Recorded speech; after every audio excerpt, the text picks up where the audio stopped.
El libro de Salmos es una colección de 150 poemas hebreos antiguos, canciones y oraciones provenientes de todos los periodos de la historia de Israel. Muchos de estos poemas están conectados con el rey David, de hecho, 73 de ellos, y él era conocido como poeta y arpista. Pero hay muchos autores diferentes detrás de estos poemas. Tenemos los poemas de Asaf o los de los hijos de Coré. Y algunos proceden de otros líderes de alabanza en el templo. Incluso Salomón y Moisés tienen sus propios poemas, y casi un tercio de ellos son anónimos.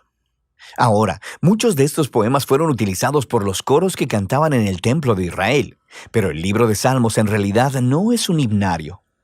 En algún punto del periodo, después del exilio de Israel en Babilonia, estos poemas antiguos fueron reunidos y acomodados intencionalmente en el libro de Salmos que ahora tenemos. Y este tiene un diseño y un mensaje bastante único, el cual no notarás a menos que lo leas de principio a fin. Ahora, para ver cómo está diseñado el libro de Salmos, lo más útil es, de hecho, empezar por el final. El libro concluye con 5 poemas de adoración al Dios de Israel, y cada uno comienza y termina con la palabra aleluya, que es una orden en hebreo para decirle a un grupo de personas que adoren a Yah, la versión corta del nombre divino Yahweh. Ese es un arreglo de 5 partes realmente bonito, y parece que alguien nos está dando aquí una conclusión para el libro.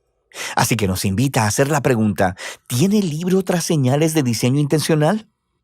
Si prestas atención a los títulos de los poemas, notarás que en 5 lugares los traductores de tu Biblia pusieron los títulos Libro 1, Libro 2, Libro 3, 4 y 5 en varios puntos. Y estos dividen el libro de Salmos en 5 grandes secciones.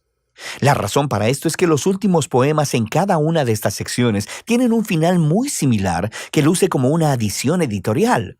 Se lee algo como, bendito sea el Señor, el Dios de Israel, por los siglos de los siglos.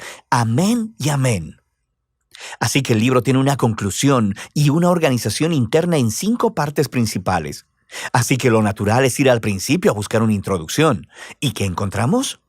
Los Salmos 1 y 2 se separan del libro 1 porque la mayoría de los poemas en el libro 1 están conectados a David, excepto los Salmos 1 y 2 que son anónimos. El Salmo 1 celebra lo bienaventurada que es la persona que medita en la Torá, leyéndola en oración día y noche y que luego la obedece. Ahora, la palabra Torá significa simplemente enseñanza, y de manera más específica se llegó a referir a los 5 libros de Moisés que inician el Antiguo Testamento. Y aquí parece ser que la palabra se utiliza con ambos significados en mente, lo que explica por qué tiene 5 partes. El libro de los Salmos se ofrece como una nueva Torá que enseñará al pueblo de Dios la práctica de la oración durante toda su vida, al mismo tiempo que procuran obedecer los mandamientos de Dios entregados en la primera Torá. El Salmo 2 es una reflexión poética sobre la promesa de Dios al rey David de 2 Samuel capítulo 7, de que un día un rey mesiánico vendría y establecería el reino de Dios sobre el mundo, derrotando la maldad y la rebelión en la nación. El Salmo 2 concluye diciendo que todos aquellos que se refugian en el rey mesiánico serán bienaventurados, precisamente la palabra que se utiliza para iniciar el Salmo 1. Y así, estos 2 poemas juntos nos dicen que el libro de Salmos está diseñado para ser el libro de oración del pueblo de Dios según ellos procuran ser fieles a los mandamientos de la Torá, mientras anhelan y esperan el venidero reino mesiánico. Ahora, con estos 2 temas presentados, podemos empezar a ver cómo los libros más pequeños también han sido diseñados alrededor de estas 2 ideas. Por ejemplo, el libro 1 tiene justo en el centro una colección de poemas, los Salmos del 15 al 24, que inician y concluyen con un llamado a ser fieles al pacto. Y luego, en los Salmos del 16 al 18, encontramos una representación de David como un modelo de esta clase de fidelidad. Así que él clama a Dios para que lo libere, y Dios lo enaltece como rey. Ahora, en el grupo de poemas correspondientes, los Salmos del 20 al 23, el David del pasado se ha convertido en una imagen del futuro rey mesiánico, quien también clamará a Dios. Él será librado y le será dado un reino sobre las naciones. Y luego, justo en el centro de esta colección, está un poema, el Salmo 19, dedicado a adorar a Dios por proveer la Torá. Así que aquí lo tenemos, los 2 temas de los Salmos 1 y 2 ligados muy de cerca aquí. El libro 2 abre con dos poemas que están unidos por su esperanza de un regreso al templo en Sion en el futuro.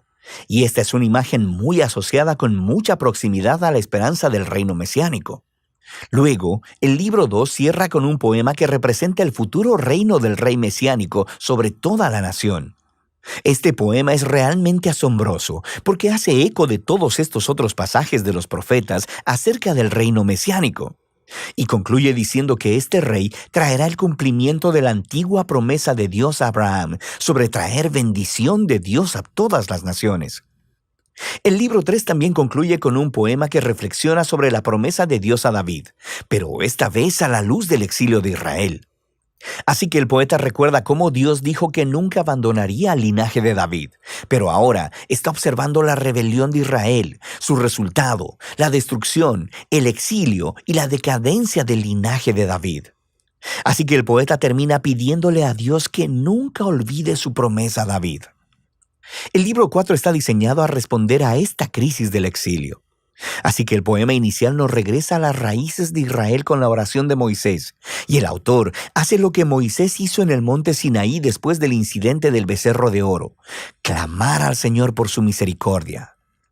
El centro del libro 4 está dominado por un grupo de poemas que anuncian que el Señor, el Dios de Israel, gobierna como el verdadero Rey del mundo, y que toda la creación, los árboles, las montañas y los ríos son convocados para celebrar ese día futuro en el que Dios traerá su justicia y su reino sobre todo el mundo. Son convocados para celebrar ese día futuro en el que Dios traerá su justicia y su reino sobre todo el mundo. El libro 5 abre con una serie de poemas que afirman que Dios escucha el clamor de su pueblo y que un día enviará a su futuro rey para derrotar la maldad y traer el reino de Dios. Este libro también contiene dos colecciones más grandes, una llamada Hallel y otra llamada Cánticos Graduales. Cada una de estas colecciones concluye con un poema sobre el futuro reino mesiánico. Y estas dos colecciones, al unísono, sostienen la esperanza de una acción futura, similar al Éxodo, en el que Dios redimirá a su pueblo. Y luego, justo en medio de ellos, está el Salmo 119, el poema más largo del libro. Es un poema alfabético. Cada línea comienza con una nueva letra del alfabeto hebreo y explora el maravilloso regalo de la Torá como la palabra de Dios para su pueblo. Así que aquí lo tenemos. Los temas del Salmo 1 y 2, Torá y Mesías, combinados juntos en el libro 5, lo que nos lleva de vuelta a esa conclusión de los 5 poemas. En el poema central, el Salmo 148, toda la creación es convocada para adorar al Dios de Israel, porque, citando textualmente, Él ha exaltado un cuerno para su pueblo. El cuerno es una metáfora de un cuerno de toro levantado en señal de victoria. Y esta imagen hace eco de la misma imagen usada en el cántico de Ana en Samuel capítulo 1, pero también al Salmo 132. El cuerno es un símbolo del futuro rey mesiánico y de su victoria sobre el mal, y es una conclusión apropiada para este asombroso libro. Ahora, aquí hay otra cosa que probablemente pasarás de largo si no lees el libro en orden. Hay muchas clases de poemas diferentes en el libro de Salmos, pero todos básicamente caen en dos grandes categorías: poemas de lamento o de alabanza. Los poemas de lamento expresan dolor, confusión y enojo acerca de lo horrible que es el mundo y lo horrible que son las cosas que le están sucediendo al poeta. Así que estos poemas llaman la atención a lo que está mal en el mundo y le piden a Dios que haga algo al respecto. Hay muchos de estos en el libro, lo que nos dice algo importante, que el lamento es una respuesta apropiada a la maldad que vemos en nuestro mundo. Pero lo que notarás es que los poemas de lamento predominan en la primera parte del libro, en los libros del 1 al 3, pero pon atención, porque en ocasiones también encontrarás salmos de alabanza. Los poemas de alabanza son poemas de gozo y celebración y llaman la atención a lo que es bueno en el mundo y recuentan las historias de lo que Dios ha hecho en nuestras vidas y agradeciéndole por ello. En los libros 4 y 5 notarás que los poemas de alabanza son más que los poemas de lamento, y todo culmina en esa conclusión de aleluyas en 5 partes. Este cambio de lamento a alabanza es profundo y nos dice algo acerca de la naturaleza de la oración, mientras esperamos por el rey mesiánico como el libro nos enseña a hacer. Esto creará tensión para nosotros mientras miramos el trágico estado de nuestro mundo y de nuestras vidas. Así que los salmos nos enseñan a no ignorar el dolor de nuestras vidas, pero también, al mismo tiempo, que la fe bíblica mira hacia adelante, mirando a la promesa del futuro reino mesiánico de Dios. Así que, Torá y Mesías, lamento y alabanza, fe y esperanza. De eso trata el libro de Salmos.